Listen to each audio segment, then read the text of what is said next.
নমস্কাৰ এই মুহূৰ্তত দিবলৈ লৈছো আজিৰ সন্ধিয়াৰ বহুকেইটা গুৰুত্বপূৰ্ণ খবৰ। আজি হৈছে 30 মে। আজিৰ সন্ধিয়াৰ প্ৰথমটো খবৰ হৈছে খুলি দিয়া হ'ল খান্দং বান্ধৰ প্ৰায় 7খনকৈ গেট। প্ৰবল বৰষুণৰ বাবে নিপকুৰ বান্ধৰ জলাশয়ত বৃদ্ধি পাইছে জলস্তৰ। অসম মেঘালয় সীমান্তৰ খান্দং বান্ধৰ ওপৰেৰে বাগৰিছে পানী। কপিলী নৈত দুয়োপাৰে বিপদৰ আশংকা। নৈপৰীয়া ৰাইজক সাৱধানতা অৱলম্বনৰ বাবে জনোৱা হৈছে আহ্বান। ইফালে মেঘালয় আৰু উমৰাংচুত 48 ঘণ্টা ধৰি হৈ আছে প্ৰবল বৃষ্টিপাত। আপোনাৰ ফালে বৰ্তমান সময়ত বৃষ্টিপাত দি আছেনে নাই কমেণ্টত মতামত জনাওক।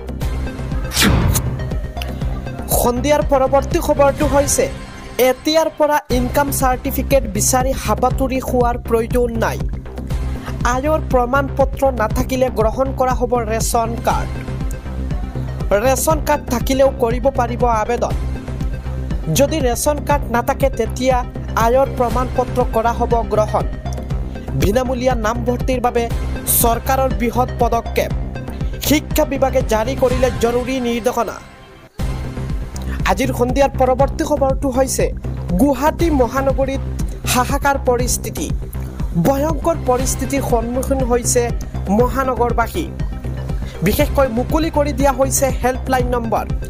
সৰ্বসাধাৰণ জনতাৰ সুৰক্ষা আৰু নিৰাপত্তাৰ বৃহত্তৰ স্বাৰ্থত হেল্পলাইন নম্বৰ মুকলি কৰি দিয়া হৈছে। আমি পুনৰবাৰ জনাই আছোঁ, আপুনি ছেভ কৰি ৰাখক দুটাকৈ ফোন নম্বৰ। টোল ফ্ৰী নম্বৰ হৈছে 03611077। গুৱাহাটীৰ নাগৰিকে যিকোনো ধৰণৰ সহায়ৰ বাবে কৰিব পাৰিব যোগাযোগ। সন্ধিয়াৰ পৰৱৰ্তী খবৰটো হৈছে সাময়িকভাৱে বন্ধ গুৱাহাটী উত্তৰ গুৱাহাটীৰ ফেৰী সেৱা। বতৰ ফৰকাল নোহোৱালৈকে বন্ধ থাকিব গুৱাহাটী উত্তৰ গুৱাহাটীৰ ফেৰী সেৱাসমূহ। আজিৰ সন্ধিয়াৰ পৰৱৰ্তী খবৰটো হৈছে এই মুহূৰ্তত জনাই আছোঁ, আমি এই মুহূৰ্তত দেখুৱাই আছোঁ বানপানী। এয়া চাওক, এয়া হৈছে গুৱাহাটী 6 মাইলৰ দৃশ্য। আমি পোনপটীয়াকৈ জনাই আছোঁ সম্পূৰ্ণ সবিশেষ 6 মাইলৰ পৰা। এয়া আপোনালোকে চাই থাকক। নমস্কাৰ বন্ধুসকল, মৃদুল অসমলৈ সকলোকে স্বাগতম জনাইছোঁ। আৰু বৰ্তমান মহানগৰীৰ পৰা পোনপটীয়া সম্প্ৰচাৰত আহিছোঁ। মহানগৰীৰ সমগ্ৰ দৃশ্যত দেখা মাত্ৰ এজাক চিপচিপীয়া বৰষুণ ৰাতিপুৱাৰ পৰা অৰ্থাৎ নিশাৰ ভাগৰ পৰাই দি আছিলে আৰু এতিয়া পৰ্যন্ত। তাৰ ফলত মহানগৰীত পুৰা বানপানী সদৃশ পৰিৱেশ। আৰু এয়া দেখা গৈছে 6 মাইলতে এনেকুৱা ধৰণৰ পানীৰ সৃষ্টি হৈছে মাত্ৰ এই দুজাক বৰষুণতে।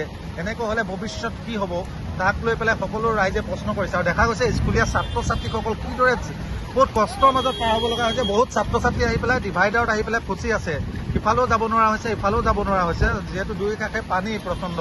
আৰু অলপ আগত দেখিলোঁ যে বাইক আৰোহী এজন সৰি পৰিছে পানীৰ প্ৰেছাৰত। তাতে দেখিলোঁ এগৰাকী ৰোগীক ৰাইজে পানীৰ মাজেদি দাঙি নিব লগা হৈছে। এয়া চাওক স্কুলীয়া ছাত্ৰ ছাত্ৰীসকল কিদৰে পানীৰ মাজত ফচি আছে, ইপাৰে যাব পৰা নাই, ইপাৰে যাব। তেওঁলোকৰ কাপোৰ কানি চাওক কি অৱস্থা।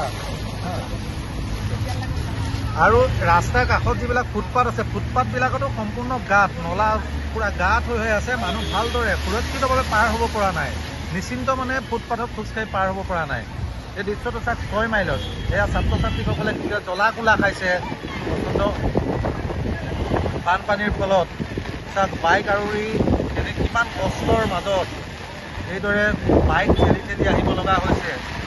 এই পৰিয়ালটোৱে অন্ততঃ এই দম্পতীহালে অন্ততঃ অনুভৱ কৰিছে যে বানপানীৰ ফলত মানুহৰ কি কষ্টৰ সন্মুখীন হয়, মহানগৰত থাকিলে কি কষ্টৰ সন্মুখীন হৈছে, এওঁলোকে অন্ততঃ সেই কথাটো অনুভৱ কৰিব পাৰিছে।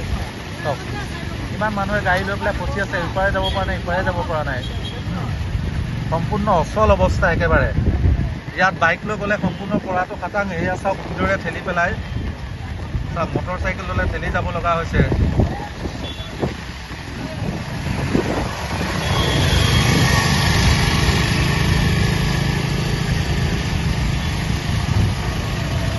চাওক বহু পানীৰ দৰে। এয়া চাওক ছাত্ৰ ছাত্ৰীসকলৰ কি বিলৈ, কিমান কষ্টৰ মাজত পাৰ হ'ব লগা হৈছে। ৰজাগুৰিয়ে এই কথাবিলাক কেতিয়া বুজি পাব হা?